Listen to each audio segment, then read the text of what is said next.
So jumping right in, the first one on the list is the Flipsky Offroad Go Kart. I've previously covered Segway's electric go-kart. It's more of a paved surface type of deal, whereas the Flipsky kart positions itself as an off-road vehicle for gravel trails and dirt. Much like the Segway, the Flipsky Go Kart is rear-wheel drive only, using a single chain drive motor positioned at the rear right wheel to power the whole rear axle. As an off-road oriented electric rideable, I would have liked to have seen a four-wheel drive version, but even in its current state, this thing looks like it would be sick to cruise down gravel rail trails. Me being me, I would absolutely find a way to bolt something to the back of the seat to hold all my backpacking gear, and I would 100% take this thing out on some rail trail backpacking trips. The motor on this thing's kind of ridiculous, 5,000 watts continuous with a peak of up to 15,000 watts. Combine that with a top speed of 70 kilometers an hour, and yeah, this thing's a bit of a monster. Now, I probably wouldn't recommend going that fast on this thing, but it's good to know that it's got lots of torque for hills and rougher terrain. The battery on it's not that bad at 1.5 kilowatt hours and says it can get up to 60 kilometers of range, but that's probably being a bit generous. It says 4 hours to do 0 to 100 charge. If you could cut that down to about half, it would really make it for a hell of a weird cross-country trail vehicle. Second one on the list is the Teverun Tetra, and this thing is wild. It's like an ATV and an electric scooter had a baby and rolled a D20 in the genetic lottery. It's four-wheel drive and has massive 13-inch tires, 9,900 watt peak motor power, and a top speed of 55 kilometers an hour. The battery on it's ridiculous. It's 3.6 kilowatt hours, and it says it can get up to 200 kilometers of range. Now, even if you only get half of that, that's still a damn crazy amount of distance to do in a day on one of these things, especially off-road. The 5 amp fast charger means it'll take a whopping 12 hours to do a 0 to 100 charge, but this thing actually has dual charge ports on it, so in theory, you could run 2 fast chargers and cut that 0 to 100 time down to just 6 hours. The Tetra would be perfect for cross-country touring. Plenty of range, far more than you would probably use in a day. I think a midday stopover to charge for 3 hours with dual fast chargers for about a 50% charge up, that would be a really good pace. Third one on the list is the Emmo Zone II, and if you didn't know any better, you would absolutely say this thing is a motorcycle, right? Well, because it has pedals, is artificially speed limited, and only has a 500 watt motor,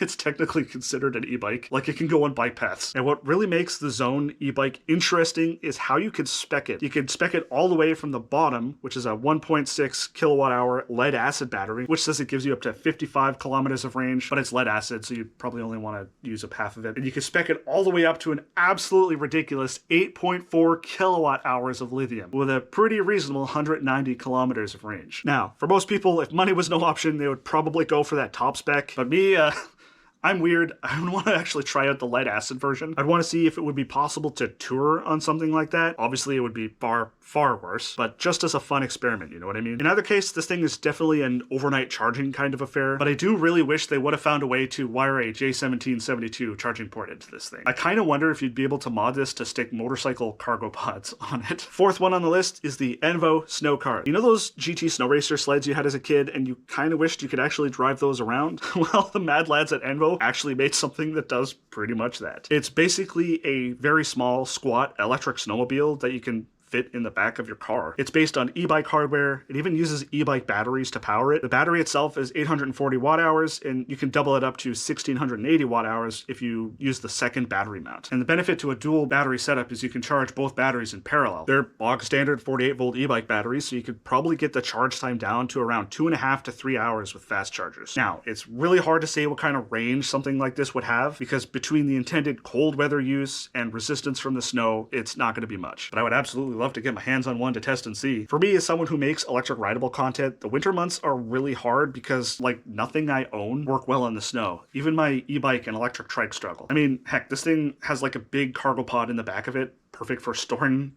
like camping gear, and it actually wouldn't be too hard to hook up a sled to the back of this thing. Like, this thing would make a sick hot tent camping rig. Just imagine you're like 5 kilometers deep hiking down the trail in winter pulling a heavy sled and I just roll past you on one of these things. Fifth one on the list is the Utah Trikes Revolution eQuad 4x4. I've talked about bikes, I've talked about trikes, but what's one more wheel, am I right? Well, this isn't the only electric quadricycle in existence. It definitely hammers home with the off-road aspect of it. It's got 4-wheel drive powered by hub motors, and the tires are 4-inch by 20-inch fat tires, which means with 4 wheels, that's a lot of surface area. With 4-wheel drive, I'm really curious how this thing would handle sand and snow. Probably pretty good. Now, the legality of this thing is questionable on roads and stuff. I'd probably consider this an off-road only type of vehicle, and with the massive price tag this comes with, it's certainly a niche. PEV. It's got 1.6 kilowatt hours of battery capacity. Due to the crazy amount of rolling resistance and the drag cross section, you're looking at an advertised range of only 32 kilometers. So we've got bike packing and we've got trike packing. What would a backpacking style trip on one of these things be called? Quad packing? You'd be able to haul a heck of a lot of gear on one of these things. There's no shortage of power. And the final one on the list is the Ungoverned Vendetta, and I've been wanting to cover this thing for a long time. The world's first and only electric tank board. An electric skateboard with tank tracks instead of wheels. Pair that with some powerful inline hub motors, and you've got one heck of an interesting off-road electric rideable. I couldn't find the battery capacity, but they're easily swappable. Each one says it gets 21 kilometers of range. I mean, you're trading efficiency, probably a lot of it, for rugged terrain capability. The batteries do a 0 to 100 charge in 3.5 hours, which is